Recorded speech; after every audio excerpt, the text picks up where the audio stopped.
भारतात 2024 मध्ये होणाऱ्या लोकसभा निवडणुकीचं वारं आतापासूनच वाहू लागलंय। एकीकडे गेल्या 9 वर्षांपासून सत्तेत असलेला भाजपा आणि दुसऱ्या बाजूला विरोधी पक्षांनी उभी केलेली इंडिया आघाडी असं चित्र सध्या दिसतंय। त्यात केंद्रस्थानी आहेत ते अर्थातच पंतप्रधान नरेंद्र मोदी। गेल्या काही वर्षात आपल्या देशांमध्ये मोदींचे समर्थक आणि विरोधक असे दोन स्पष्ट गट निर्माण झालेले आहेत। त्यांच्याकडून मोदींबाबत वेगवेगळे दावे प्रतिदावे केले जात असतात। त्यातीलच एक दावा म्हणजे मोदींनी लहानपणी चायवाला म्हणून काम केलं होतं का? आता स्वतः नरेंद्र मोदी लहानपणी आपल्या कुटुंबाची असलेली गरिबीची परिस्थिती आणि चहा विकून कुटुंबाने केलेला उदरनिर्वाह याचा सतत उल्लेख करत असतात। मात्र त्यांचे विरोधक मोदींचा हा दावा खोटा असल्याचा दावा सातत्याने करतात। तेव्हा पंतप्रधान नरेंद्र मोदी लहानपणी वडनगर रेल्वे स्टेशनवर खरोखरच चहा विकायचे का? तसंच त्यांचा सर्वसामान्य व्यक्ती ते गुजरातच्या मुख्यमंत्री पदापर्यंतचा प्रवास नेमका कसा राहिला होता? एका चहावाल्याचा पोरगा गुजरातचा मुख्यमंत्री नेमका कसा झाला? सगळंच पाहूयात। नमस्कार, मी प्रथमेश आणि तुम्हाला तर माहिती आहे आपला विषयच भारी। मित्रांनो, गुजरातचे मुख्यमंत्री ते देशाचे पंतप्रधान या नरेंद्र मोदींच्या गेल्या 22 वर्षांमधील कारकिर्दीची बहुतांश माहिती सर्वांनाच आहे। त्यांची लोकप्रियता, त्यांच्यावर होणारे आरोप, टीका याबाबत बरीच माहिती उपलब्ध आहे।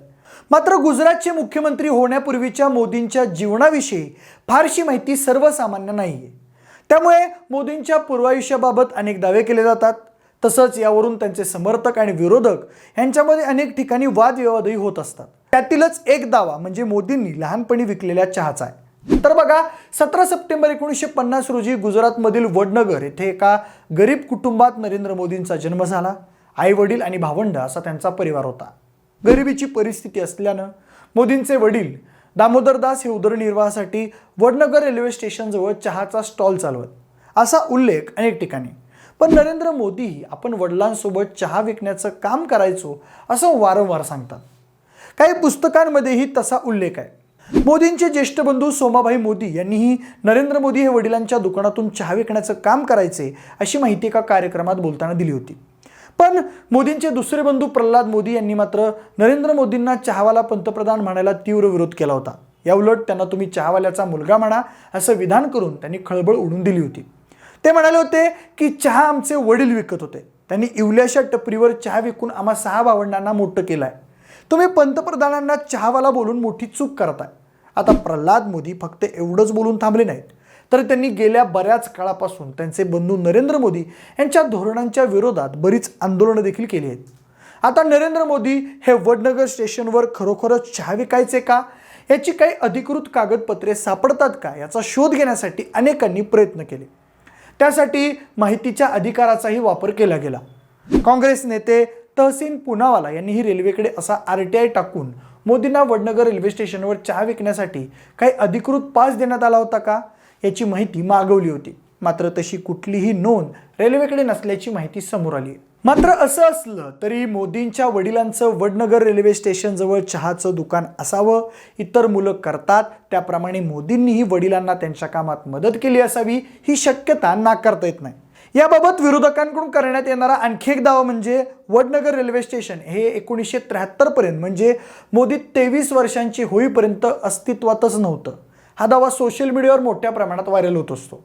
पण रेल्वेकडील नोंदीनुसार वडनगर रेल्वे स्टेशन हे 1887 पासून अस्तित्वात आहे। तसंच महेसाणा वडनगर रेल्वे मार्गावर असलेले हे स्टेशन तत्कालीन बडोदा संस्थानचे महाराज सयाजीराव गायकवाड यांनी 1887 मध्येच बांधल्याची माहिती मिळते। नरेंद्र मोदींच्या चहा विक्रीप्रमाणेच त्यांच्या पूर्वायुष्यातील अनेक गोष्टी अनेकांना सार्वजनिकरित्या माहिती नव्हत्या। मोदींचा विवाह आणि त्यांच्या पत्नी जशोदाबेन ह्या त्यापैकीच 2 बाबी होय। त्यावरून अनेक दावे केले जात असत। मात्र मोदींनी त्यावर कधीच काही टिप्पणी केली नव्हती। आधी निवडणुकीसाठी उमेदवारी अर्ज भरताना मोदी पत्नीच्या नावाचा रकाना रिकामा ठेवत असत। मात्र मोदी विवाहित असल्याचा आणि जशोदाबेन ह्या त्यांच्या पत्नी असल्याचा दावा विरोधक करत असतात। अखेर 2014 मध्ये त्यांनी पत्नीच्या नावाच्या रकान्यात जशोदाबेन यांचं नाव लिहिलं। त्यानंतरच मोदींच्या वैवाहिक जीवनाविषयी अधिकृत माहिती समोर आली होती। दरम्यान विवाहानंतर घर संसाराचा त्याग करून निघालेल्या मोदींनी नंतर कुटुंबियांशी फारसा संबंध ठेवला नाही। त्यानंतरच्या मोदींच्या प्रवासाची फारच त्रोटक माहिती उपलब्ध आहे। या काळात आपण स्वामी विवेकानंद यांनी स्थापन केलेल्या मठांना भेट दिल्याचे मोदींनी सांगितल्याचा उल्लेख सापडतो। पुढे मोदी अहमदाबाद येथे संघाचे प्रचारक असलेल्या लक्ष्मणराव इनामदार यांच्या संपर्कात आले. तिथूनच त्यांच्या जीवनाला कलाटणी मिळून मोदींच्या राजकीय जीवनाला सुरुवात झाली असं म्हणता येईल. आता हे लक्ष्मणराव इनामदार मूळचे साताऱ्यातील खटावचे असो, पण मोदी खऱ्या अर्थाने सगळ्यात आधी चर्चेत आले ते रामरथ यात्रा आणि एकता यात्रेमुळे.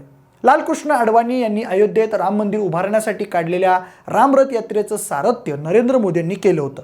त्यानंतर मुरली मनोहर जोशी यांच्या नेतृत्वाखाली काढण्यात आलेल्या एकता यात्रेतही महत्त्वाची भूमिका बजावत मोदींनी जोशींसोबत श्रीनगरमधील संवेदनशील अशा लाल चौकात तिरंगा फडकवला होता. 95 मध्ये मोदींनी आखलेली रणनीती गुजरात विधानसभा निवडणुकीमध्ये भाजपाच्या विजयात महत्त्वपूर्ण ठरली होती.